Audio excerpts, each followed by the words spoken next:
அஸ்ஸலாமு அலைக்கும். Hi friends, எல்லோரும் எப்படி இருக்கீங்க? அல்ஹம்துலில்லாஹ் நாங்களும் நல்லா இருக்கோம். ரொம்ப நாளுக்கு அப்புறம் பசங்களுக்கு சின்னதாக ஒரு ட்ரீட் வச்சேன். நான் சூஸ் பண்ண ரெசிபீஸ்லாம் ரொம்ப ஹார்ட் ஒர்க் போடாமல் எப்படி ஈஸியாக டைம் மேனேஜ்மெண்ட்டோட செய்யலாம் அப்படிங்கிறத எனக்கு தெரிஞ்ச ரெசிபீஸ் இந்த வீடியோவில் நான் டீட்டெயிலாக சொல்லியிருக்கேன். வீடியோ கண்டிப்பாக உங்களுக்கு யூஸ்ஃபுல்லாக இருக்கும் அப்படின்னு நம்புகிறேன். ஸ்கிப் பண்ணாமல் ஃபுல்லாக பாருங்கள். பார்த்துட்டு எந்த ரெசிபி உங்களுக்கு பிடிச்சிருக்கு, நீங்களும் ட்ரை பண்ணலாம்னு இருக்கீங்க அப்படிங்கிறதையும் கமெண்ட்டில் சொல்லுங்கள். இவ்வளோ நாளாக எனக்கு ரெகுலராக கமெண்ட் பண்ணுறவங்க எல்லாருக்குமே ரொம்ப பெரிய தேங்க்ஸ் சொல்லிக்கிறேன். ஃபஸ்ட் டைம் பார்க்குறவங்க வீடியோ பிடிச்சிருந்தா சப்ஸ்கிரைப் பண்ணி சப்போர்ட் பண்ணுங்கள். Welcome to rose petals.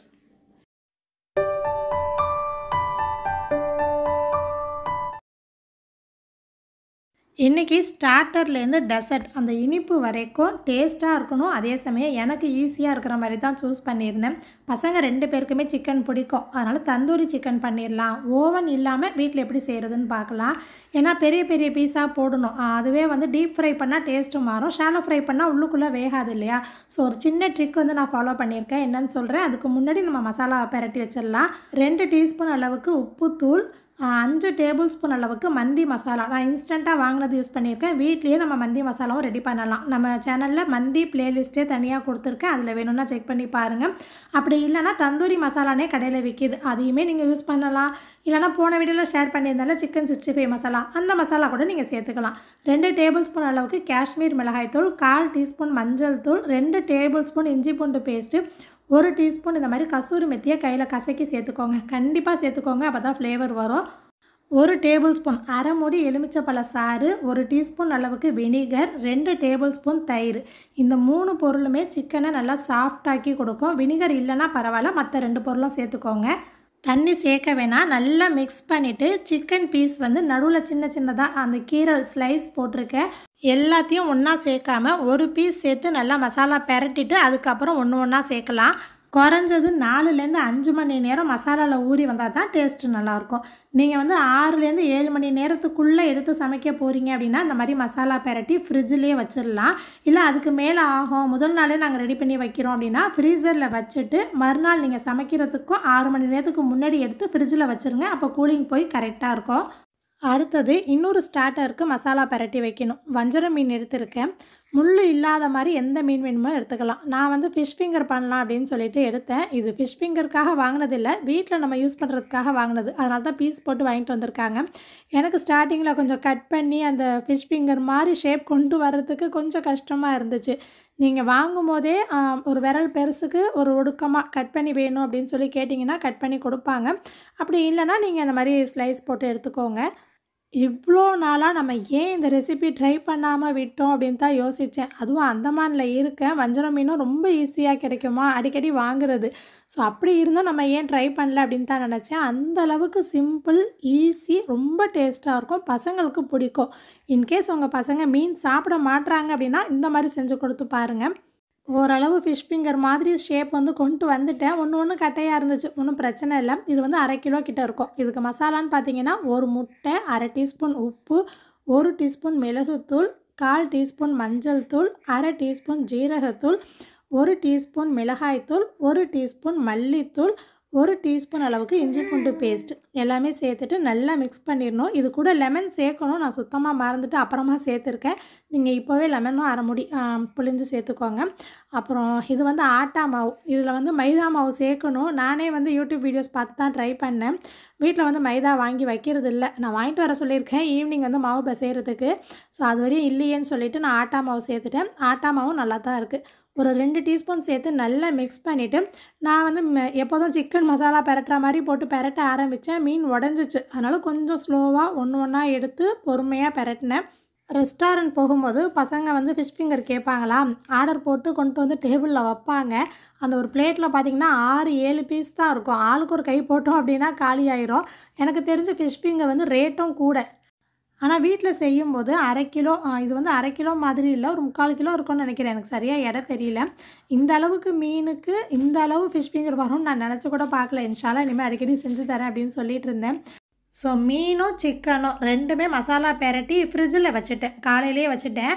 அதுக்கப்புறம் குட்டிமா முழிச்சிட்டாரா, அவரை குளிக்க வச்சு அவர் கூட கொஞ்சம் நேரம் உட்காந்து பேசிட்டு, ஏன்னா தனியாக படுக்க மாட்டான், பெட்லேயும் போட முடியல இப்போலாம். நான் டவல் விரித்து எங்கே போட்டிருந்தேன், அவன் குப்பரை போய் எங்கே வந்து படுத்திருக்கான் பாருங்கள். இன்னும் கொஞ்சம் நேரம் ஆக ஆக உருண்டு உருண்டு போயிட்டே இருப்பான். அதுக்கப்புறம் தூங்க போட்டுட்டு தான் நான் மற்ற வேலையெல்லாம் போய் கிச்சனில் பார்த்தேன். மதியானத்துக்கு மேலே தான் பார்த்தேன். ஈவினிங்கில் முழிக்கும் போதும் வீட்டில் பார்த்துக்கிட்டாங்க. நான் சொல்லியே தான் வேலைலாம் ஆரம்பித்தேன், பிள்ளைய பார்த்துக்குவீங்க அப்படின்னா தான் நான் எல்லாம் செய்வேன், இல்லைனா செய்ய மாட்டேன்னு சொன்னேன்னா பார்த்துக்கிட்டாங்க. ஸ்டார்டர் அப்படின்னாலே என்ன கேட்பாங்க, ஒன்று கெச்சப் கேட்பாங்க, இன்னொன்று மயோனைஸ். கெச்சப் வந்து நான் போன வீடியோக்கும் அதுக்கு முன்னாடி மீல் ப்ரிப்பரேஷன் அப்படின்னு சொல்லி போட்டிருக்கேன். அதில் பீட்ரூட் கேரட் எல்லாம் சேர்த்து ஹெல்த்தியாக ஒரு கெச்சப் வந்து ரெடி பண்ணியிருக்கேன். அந்த கெச்சப் தான் வச்சு கொடுத்தேன். மயோனைஸ் வந்து பார்த்திங்கன்னா கார்லிக் மயோனைஸ் தான் பண்ணிகிட்ருக்கேன். ஃபஸ்ட்டு நான் ஒரு மைண்ட் செட்டில் இருந்தேன், இந்த பிளான்லாம் போடும்போது பன்னீர் முந்திரி பருப்புலாம் வச்சு ஒரு ஹெல்த்தியான மயோனைஸ் பண்ணலாம் அப்படின்னு. ஆனால் ஆசிரியர் ஸ்டார்டிங்லேயே சொல்லிட்டான், இந்த மெனுலாம் இதே மாதிரியே எனக்கு செஞ்சு கொடு, நீ எந்த கோல்மாலும் பண்ணிடாது அப்படின்னு. ஏன்னா ஆசிரியர் கொஞ்சம் வளர்ந்துட்டானா, அவனுக்கு புரியுது நான் கொஞ்சம் இடையில வந்து இந்த ஹெல்த்தியான விஷயம்லாம் திணிச்சிடுறேன் அப்படிங்கிறது புரியுதா. ஸோ அதெல்லாம் வேணாமே, அது அப்புறம் பார்த்துக்கலாம், இது வந்து ஃபுல்லாக நீ அந்த மெனுலேயே செய் அப்படின்னு சொல்லிட்டான். சரி வேணான்னு சொல்லிட்டு இன்றைக்கி கார்லிக் மயோனைஸ் தான் பண்ணேன். அந்த முட்டையை பிரித்து எடுக்கிறது எனக்கு பெரிய பாடு. ஒரு வழியாக மஞ்சக்கரு வெள்ளைக்கருன்னு எடுத்துட்டேன். இதுக்கு தான் நான் ரொம்ப கஷ்டப்படுவேன். ஸோ வெள்ளைக்கரு மட்டும் எடுத்திருக்கேன். அந்த மஞ்சள் கரு வச்சு என்ன பண்ண போகிறேன் அப்படின்னு சொல்கிறேன். ஒரு 3 முட்டையோட வெள்ளைக்கரு எடுத்திருக்கேன். 2 பல்லு பூண்டு, மலைப்பூண்டு பெருசாக இருந்துச்சா அதனால் ஸ்லைஸ் பண்ணி சேர்த்துருக்கேன்.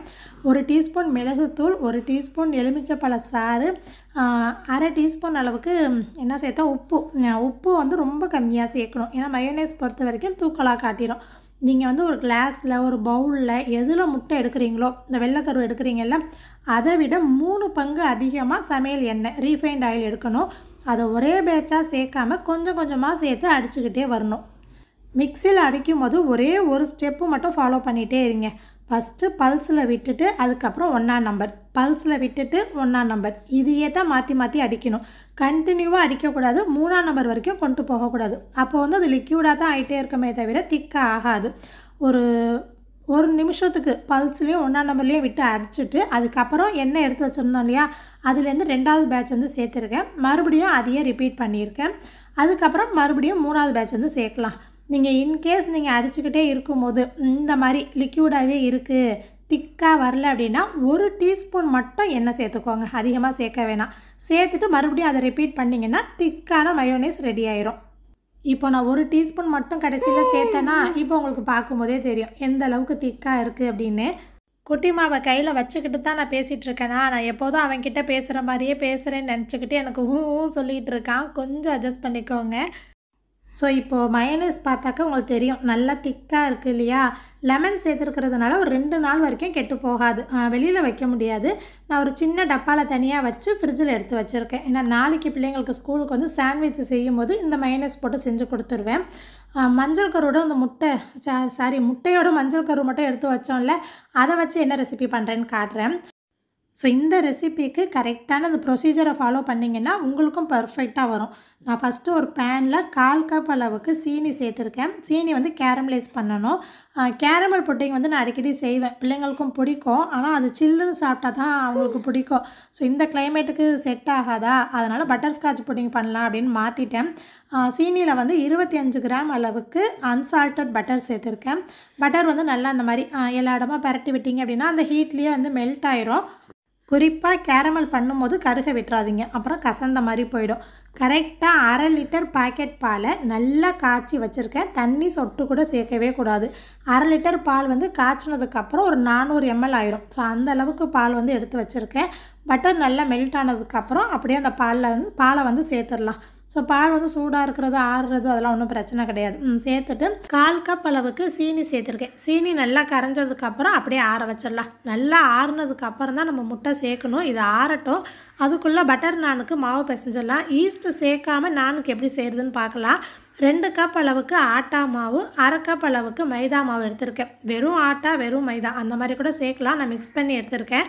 1 டீஸ்பூன் உப்பு, 1 டீஸ்பூன் பேக்கிங் பவுடர், கேக் பண்ணலாம் யூஸ் பண்ணுவோம்ல, அது கூட 1/4 டீஸ்பூன் பேக்கிங் சோடா. பேக்கிங் சோடானா வீட்டில் யூஸ் பண்ணுற ஆப்ப சோடா. 1 டீஸ்பூன் சீனி, 1/4 கப் அளவுக்கு புளிப்பு இல்லாத தயிர் வந்து புளிக்கக்கூடாது, 1 டீஸ்பூன் சமையல் எண்ணெய் ரீஃபைண்ட் ஆயில் எல்லாமே சேர்த்து நல்லா மிக்ஸ் பண்ணி விட்டுறணும். தண்ணி கொஞ்சம் கொஞ்சமாக சேர்த்து எப்போதும் நம்ம மாவு பிசைகிற மாதிரி பிசைஞ்சிடணும். நம்ம வீட்டில் எப்போதும் போடுற சப்பாத்தி, பரோட்டா அதை விட நான் ரொம்ப ரொம்ப ஈஸி. பேர் தான் நமக்கு ஏதோ புதுசாக செய்கிற மாதிரி வெரைட்டியாக செய்கிற மாதிரி இருக்கும். ஆனால் வீட்டில் செய்கிறது அவ்வளோ ஈஸி. இது வந்து நான் தயிர் சேர்த்து பண்ணியிருக்கேன். இன்னொன்று வந்து ஈஸ்ட்டு சேர்த்து பண்ணணும், அது வேறு மெத்தடில் செய்கிறது.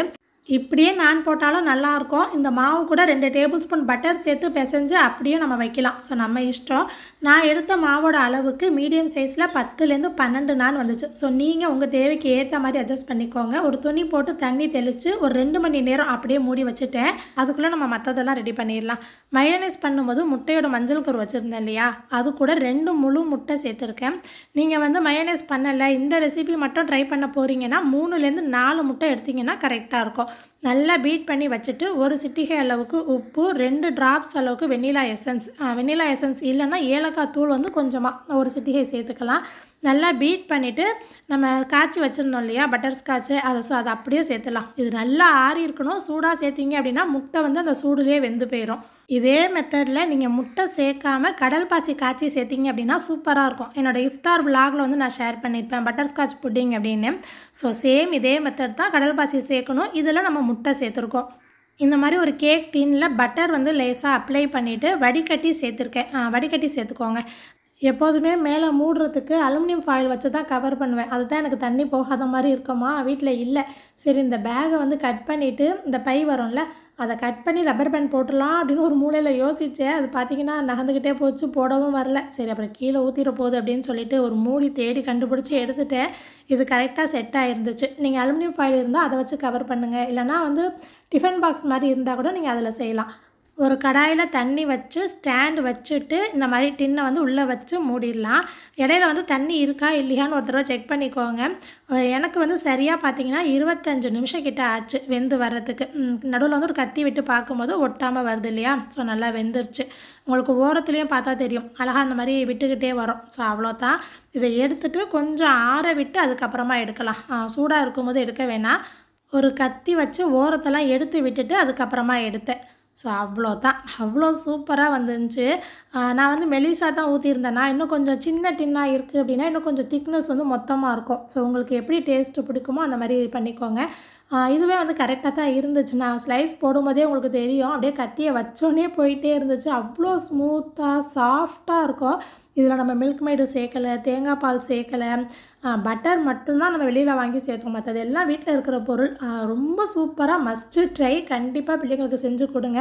வாயில் போட்டதும் அப்படியே கரைஞ்சி போகிற மாதிரி இருக்கும். யூஸ்வலாக பண்ணுற வட்டலாப்பமுக்கும் இந்த ரெசிபிக்குமே கொஞ்சம் டிஃப்ரென்ஸ் இருக்குது. கண்டிப்பாக ட்ரை பண்ணி பிள்ளைங்களுக்கு செஞ்சு கொடுங்க. சூடாகவும் சாப்பிட்லாம், சில்லுன்னும் சாப்பிட்லாம். நான் வெளியில் வச்சு தான் பிள்ளைங்களுக்கு கொடுத்தேன். நிறைய பேர் டெசர்ட் வந்து சில்லுன்னு வச்சு சாப்பிடுவாங்களா, எனக்கு வந்து வட்டலாப்பம் இந்த மாதிரி புட்டிங்லாம் சூடாக சாப்பிடும்போது பிடிக்கும். நான் வந்து செஞ்சோடனே ஒரு 3-4 பீஸ் வச்சு சாப்பிட்டேன். ரொம்ப ரொம்ப சூப்பராக இருக்கும். ட்ரை பண்ணிவிட்டு எப்படி இருக்குன்னு எனக்கு சொல்லுங்கள். தந்தூரி சிக்கனுக்கு வந்து ஒரு ட்ரிக் ஃபாலோ பண்ணேன் அப்படின்னு சொன்னேன் இல்லையா, சேம் மந்திக்கு பண்ணுற மாதிரியே ட்ரை பண்ணி பார்த்தேன். ஏன்னா நம்ம ஃப்ரை பண்ணோம் அப்படின்னா உள்ளுக்குள்ளே வேகாது, ரொம்ப நேரம் ஃப்ரை பண்ணால் கருகிரும். ஸோ மந்திக்கு செய்கிற மாதிரி ஒரு பாத்திரத்தில் தண்ணி வச்சு அதுக்கு மேலே ஸ்டீமர் வச்சு ஒரு 10 நிமிஷம் ஸ்டீம் பண்ணி எடுத்துக்க போகிறேன். அதுக்கப்புறம் நம்ம ஃப்ரை பண்ணலாம். இந்த மாதிரி செய்யும் போது ஈஸியாக வெந்துடும், உள்ளேயும் நல்லா சாஃப்டாக இருக்கும் சிக்கன் உள்ளேயும் பார்க்கும்போது. ஸோ அதை வந்து அந்த பக்கம் ஸ்டீம் பண்ண வச்சுருக்கேன். இந்த பக்கம் வந்து ஃபிஷ் ஃபிங்கர் மசாலா பரட்டி வச்சுருந்தோம்ல, அதில் ஒரு பீஸாக எடுத்து இந்த மாதிரி பிரெட் க்ரம்ஸில் போட்டு நல்லா கோட் பண்ணி எடுத்துடணும். ஃபிஷ் வந்து மீன் வந்து சாஃப்டாக இருக்குமா, அதனால் இந்த மாதிரி கையில் பிடிச்சு கொடுத்தோம் அப்படின்னா பிரெட் க்ரம்ஸ் நல்லா ஒட்டிக்குது. இந்த பிரெட் க்ரம்ஸ் வந்து நான் அமேசானில் தான் வாங்கியிருந்தேன். உங்களுக்கு வேணும்னா டிஸ்கிரிப்ஷனில் பிரெட் க்ரம்ஸ் அப்படின்னு சொல்லி லிங்க் வச்சுருக்கேன், செக் பண்ணி பாருங்கள். நல்லாயிருக்கு யூஸ் பண்ணுறதுக்கு. இந்த பக்கம் நான்கு சைட் டிஷ்ஷாக பன்னீர் பட்டர் மசாலா பண்ணிகிட்டு இருந்தேன். அந்த பக்கம் எல்லாமே ரெடி பண்ண வீடியோ எடுத்துகிட்டு இருந்தேன்னா, ஸோ இது வந்து நான் வீடியோ எடுக்கலை. எல்லோரும் செய்கிற மாதிரி தான், எல்லாருக்கும் தெரிஞ்சது தான். ஆரம்பத்தில் நான் செய்யும் போதும் கொஞ்சம் தக்காளி சட்னியில் பன்னீர் போட்ட மாதிரியே தான் இருக்கும். இப்போ வந்து 1-2 டிப்ஸ் வந்து ஃபாலோ பண்ணிகிட்ருக்கேன். அப்போ கொஞ்சம் நல்லாயிருக்கு, கடையில் சாப்பிட்ற மாதிரியே இருக்குது. ஸோ உங்களுக்கு வேணும் அப்படின்னா சொல்லுங்கள். நான் ரெசிபி வேணும்னா இன்னொரு வீடியோவில் வந்து டீட்டெயிலாக ஷேர் பண்ணுறேன். ஸோ அதுவுமே ரெடி பண்ணி தனியாக எடுத்து வச்சுட்டு, இந்த பக்கம் சிக்கன் வந்து நம்ம ஸ்டீம் பண்ணோம் இல்லையா, ஒரு 10 நிமிஷம் வேக வச்சா போதும். அதுக்கப்புறம் ஒரு பேனில் வந்து எண்ணெய் சேர்த்துட்டு ஃப்ரை பண்ணி எடுத்துடலாம். சீக்கிரமே நமக்கு வேலை முடிஞ்சிடும். ஏற்கனவே ஸ்டீம் பண்ணிட்டோமா நமக்கு 50% வந்து வெந்திருக்கும். வெளியில் தான் மசாலா வந்து ஒட்டியிருக்கிறாப்புல இருக்கும். ஸோ அதை ஃப்ரை பண்ணிட்டோம் அப்படின்னா அந்த மசாலா பிடிச்சு கரெக்டாக ஆயிரும். ஸோ பன்னீர் பட்டர் மசாலா வந்து கொஞ்சம் எக்ஸ்ட்ரா தான் பண்ணியிருக்கேன். நாளைக்கு வந்து ஜீரா ரைஸோ இல்லைனா ஃப்ரைட் ரைஸோ பண்ணி மதியான வேலை ஈஸியாக முடிச்சிடலாம் அப்படின்னு. ஸோ இந்த பக்கம் நான் பார்த்தீங்கன்னா நான் எல்லாமே இப்போ போட போகிறதில்ல. ஒரு 4 மட்டும்தான் போட போகிறேன். ஏன்னா பிள்ளைங்க வந்து சிக்கன் சாப்பிடணும், அதுக்கப்புறம் ஃபிஷ் ஃபிங்கர் சாப்பிடுவாங்க. அது கூட நான் வந்து 1, 2 தான் எடுப்பாங்க. அப்படியே கேட்டாலும் கொஞ்சம் லேட்டாக சூடாக போட்டு கொடுத்துக்கலாம் அப்படின்னு. இது யூடியூபருக்கே உள்ள பிரச்சனை. என்னன்னா எல்லாமே ரெடி பண்ணி வச்சோம் அப்படின்னா ஆறி போயிடும், சிக்கன்லாம் ஆறி போயிடுமா. ஸோ அதனால் நான் ஒரு 4 மட்டும்தான் இப்போதைக்கு வச்சேன். வேணும்னா 1, 2 சாப்பிட்டோம், அப்புறம் வேணும்னா சூடாக போட்டு கொடுத்துக்கலாம் அப்படின்னு. ஸோ நான் வந்து கொஞ்சம் சின்னதாக தான் திரட்டியிருக்கேன். உங்களுக்கு வேணும்னா கொஞ்சம் பெருசாக திரட்டலாம். கொஞ்சம் திரட்டும் போதே மேலே வந்து மல்லி இலை, பூண்டு நசுக்கி சேர்க்கலாம். இங்கே பிள்ளைங்க சாப்பிட மாட்டாங்க, நான் சேர்க்கலை. பூண்டு வேணும்னா நசுக்கி கொஞ்சமாக சேர்த்துக்கோங்க. அதுக்கப்புறம் இந்த கருஞ்சீரகம், எள்ளு அந்த மாதிரி எது வேணுமோ நம்ம இஷ்டம் சேர்க்கலாம். இல்லைனா ப்ளெயினாக கூட போடலாம். அடிப்பக்கத்தை பெரட்டி நல்லா தண்ணி வந்து எல்லா இடமும் அப்ளை பண்ணணும். அப்போ தான் தோசைக்கல்லில் ஒட்டிக்கும். இந்த மாதிரி பபுள்ஸ் வருது இல்லையா, ஃபஸ்ட்டு மீடியம் ஃப்ளேமில் வச்சுருக்கணும். 5 நிமிஷம் கழித்து பபுள்ஸ் வரும்போது அடுப்பை வந்து ஹை ஃப்ளேமில் வச்சு தோசைக்கல்லை அப்படியே பெரட்டிடணும்.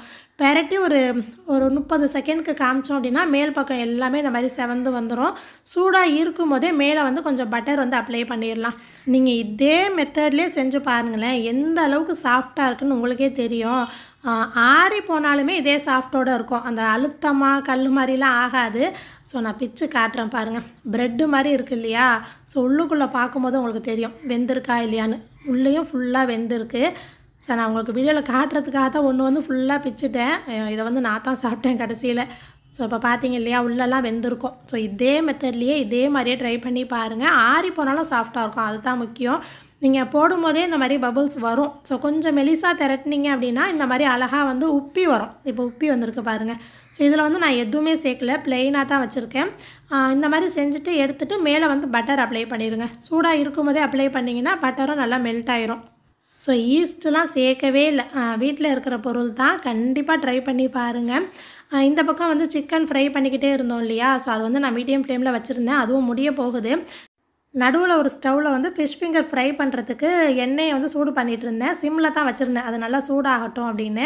இன்னொரு பக்கம் வந்து சார்கோல் வந்து சூடு பண்ணியிருக்கேன். நான் ஊர்லேருந்து வரும்போதே அடுப்பு கறி கொண்டு வந்தேன். விறகடுப்புலாம் யூஸ் பண்ணோம் அப்படின்னா அந்த கறி விழுகும் இல்லையா, ஸோ அது வந்து ஒரு பை ஃபுல்லாக கொண்டு வந்திருக்கேன். ஏன்னா நான் அடிக்கடி மந்தி பண்ணிக்கிட்டே இருப்பேன், அதனால் கொண்டு வந்திருந்தேன். அதை ஹீட் பண்ணிகிட்ருக்கேன். சார்கோல் வந்து அமேசான்லேயுமே கிடைக்கிது. ஸோ அது அதோட நடுவில் ஃபிஷ் ஃபிங்கருமே நல்லா எண்ணெயை சூடு பண்ணி போடணும். அப்போ தான் அந்த பிரெட் கிரம்ஸ்லாம் உதிராமல் இருக்கும். அதுக்கப்புறம் வேணும்னா நம்ம மீடியம் ஃப்ளேமில் வச்சுக்கலாம். இந்த பக்கம் சிக்கனுமே முடிஞ்சிருச்சு. அதே பேன்லேயே அப்படியே வச்சு அந்த ஹீட் பண்ண சார்கோல் கூட வந்து நெய் சேர்த்து அப்படியே கவர் பண்ணிட்டேன். ஸோ உங்கள்கிட்ட வந்து ஓவன் இருக்குது அப்படின்னா நீங்கள் ஓடிஜி ஓவன் அதில் ட்ரை பண்ணுங்கள். நான் அதில் செஞ்சதே இல்லை, அதில் எந்த மாதிரி டிகிரி வைக்கணும் அப்படின்லாம் எனக்கு தெரியாது. ஸோ நீங்கள் அதுக்கு தகுந்த மாதிரி இதே மெத்தட்லேயே மசாலா போட்டு பெரட்டிட்டு ட்ரை பண்ணி பாருங்கள். ஸோ வீட்டில் வந்து பேனில் செய்யணும்னு நினைக்கிறவங்க நான் சொன்ன மாதிரி ஸ்டீம் பண்ணிவிட்டு செய்யுங்க. ரொம்ப ரொம்ப ஈஸியாக பண்ணிடலாம். டேஸ்ட்டு அவ்வளோ சூப்பராக இருந்துச்சு. நீங்கள் வந்து எல்லாமே செய்கிறதுக்கு ஈவினிங்லேயோ இல்லை நைட் டைமுக்கோ ஒரு பிளான் பண்ணுறீங்கன்னா 20 நிமிஷத்துக்கு முன்னாடி சிக்கனை வந்து ஸ்டீம் பண்ண ஆரம்பிங்க. அதுக்கப்புறம் ஸ்டீம் ஆகி ஃப்ரை ஆகிறதுக்கும் நமக்கு ஃபிஷ் ஃபிங்கர் ஃப்ரை பண்ணுறதுக்கும் கரெக்டாக இருக்கும். ஃபஸ்ட்டே பன்னீர் பட்டர் மசாலாவும் செஞ்சு வச்சுட்டா உங்களுக்கு ஈஸியாக இருக்கும். ஸோ நான் ஒரு 4 நான் மட்டும்தான் இப்போதைக்கு போட்டிருக்கேன். சிக்கன் வந்து சூடாக இருக்கும் போதே மேலே கொஞ்சம் பட்டர் வந்து தேய்ச்சி வச்சுட்டேன். ஸோ ப்ரெசன்டேஷனுக்கு வந்து நீங்கள் அந்த வெள்ளரிக்காய், வெங்காயம், கேரட்லாம் கட் பண்ணி வைக்கணும் அப்படின்னா வைக்கலாம். நான் லெமன் வைப்போம் அப்படின்னு நினச்சேன், அது சுத்தமாக மறந்துட்டேன். ஸோ லெமன் வந்து கட் பண்ணி அதையுமே நீங்கள் சேர்த்துக்கிட்டிங்கன்னா இன்னுமே நல்லாயிருக்கும். சிக்கனுக்கு மேலே சொல்கிறேன். ஸோ எல்லாமே மஸ்ட்டு ட்ரை ரெசிபி. நான் கிளியராக புரியணும் அப்படிங்கிறதுக்காக தான் என்னால் முடிஞ்ச அளவுக்கு ஸ்லோவாக சொல்லியிருக்கேன். ஏன்னா நானே ஃபாஸ்ட்டாக ஓடுவேனா, கொஞ்சம் ஸ்லோவாக தான் சொல்லியிருக்கேன். பன்னீர் பட்டர் மசாலா எப்போதும் செய்கிற போல தான். உங்களுக்கு வேணும் அப்படின்னா சொல்லுங்கள், நான் கண்டிப்பாக இன்னொரு விலாகில் டீட்டெயிலாக சொல்கிறேன். ஸோ வீட்டில் செஞ்ச கெச்சப், வீட்டில் செஞ்ச மயோனேஸ் எல்லாமே வச்சு கொடுத்துருந்தேன். ரொம்ப நாளைக்கு முன்னாடி பசங்கள்கிட்ட செய்கிறேன்னு சொன்னது. பிள்ளைங்க கிட்ட வார்த்தை மட்டும் விட்டுறக்கூடாது.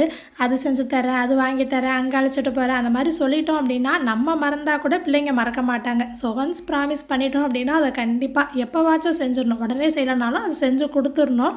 இல்லைனா வார்த்தையை விட்டுறக்கூடாது. இந்த குட்டிமாக்கு வந்து வாசம் பொடி அப்படின்னு சொல்லி கிண்டல் பண்ணிக்கிட்டே இருந்தோம். ஸோ நீங்கள் எல்லாமே ஒரே நாள் இந்த மாதிரி ஒரு ட்ரீட் மாதிரி செஞ்சு கொடுக்கலாம். அப்படி இல்லைனா எது இஷ்டமோ ஒவ்வொரு நாள் ஒன்று ஒன்றா அந்த மாதிரியும் செய்யலாம். நீங்கள் கவனித்து பார்த்தீங்கன்னா எல்லாமே ஹார்ட் ஒர்க் பண்ணி ரொம்ப நேரம் கிச்சனில் நின்று காய்கறி கட் பண்ணி வதக்கி அப்படி செய்கிற மாதிரி இருக்காது. மசாலா பரட்டி வைக்கிறத முன்னாடியே செஞ்சுட்டா பட்டர்ஸ்காட்ச் புடிங் வேகிறதுக்குள்ளே பட்டர் நானுக்கும் பன்னீர் பட்டர் மசாலாவும் செஞ்சு முடிச்சிடலாம். ஸோ ஒரு ஸ்மார்ட் ஒர்க்காக வேலை பார்க்குற மாதிரி தான் இருக்கும். ஆனால் நிறையா வச்ச மாதிரி பிள்ளைங்களுக்கு பிடிச்ச மாதிரி இருக்கும். தேவையான நியூட்ரியன்ஸும் பிள்ளைங்களுக்கு இருக்குது. ஏன்னா எல்லாமே ப்ரோட்டீன் ரிச்சாக இருக்குது இல்லையா. ஒரு 7 மணிக்கு பிள்ளைங்களுக்கு கொடுக்குற மாதிரி தான் பிளான் பண்ணேன். அதோட சாப்பிட்டுட்டு படுத்துருவாங்க அப்படின்னு. எல்லோரும் சாப்பிட்டதுக்கப்புறம் சூடாக ஒரு ஜீரக கஷாயம் போட்டு கொடுத்துட்டேன். ஸோ இதுக்கப்புறம் நான் கிச்சன் போய் எப்படி இருக்குன்னு உங்களுக்கு காட்டுறேன். ஏன்னா இது வரைக்கும் நான் வேலை பார்த்தது பெருசு இல்லை. அங்கே போய் எல்லாத்தையும் ஒதுங்க வைக்கணும் இல்லையா. ஸோ எல்லாமே அப்படியே போட்டது எல்லாம் அப்படியே கிடந்துச்சு. எண்ணெயுமே நான் வந்து எண்ணெய் கேன் வாஷ் பண்ணி வச்சுருந்தேன். ஸோ அதை ஊற்றணுமே அப்படிங்கிறதுக்காக எண்ணெய் பிரித்த பேக்கெட்டோடு தான் ஊற்றிட்டே இருந்தேன்னா அது வேறு ஒரு பக்கம் கவுந்துருமோன்னு ஒரு பயம்.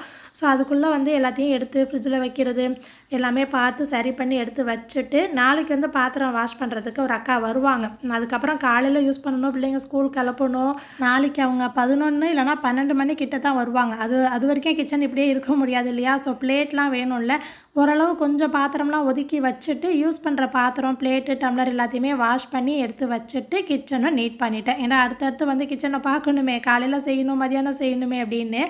ஸோ இப்படி இருந்தால் தான் அடுத்து கிச்சன் வர்றதுக்கு எனக்கு பிடிக்கும். இல்லைனா அதுவே ஸ்ட்ரெஸ்ஸாக இருக்கும், கண்ணை உறுத்திக்கிட்டே இருக்கும். ஸோ ஓரளவு முடிச்சுட்டேன். இந்த விலாக் இதோட முடிச்சுக்கலாம். என்ன நினைக்கிறீங்கன்னு கண்டிப்பாக எனக்கு கமெண்ட் பண்ணி சொல்லுங்கள். வீடியோ ஃபுல்லாக பார்த்த உங்களுக்கு தேங்க்யூ.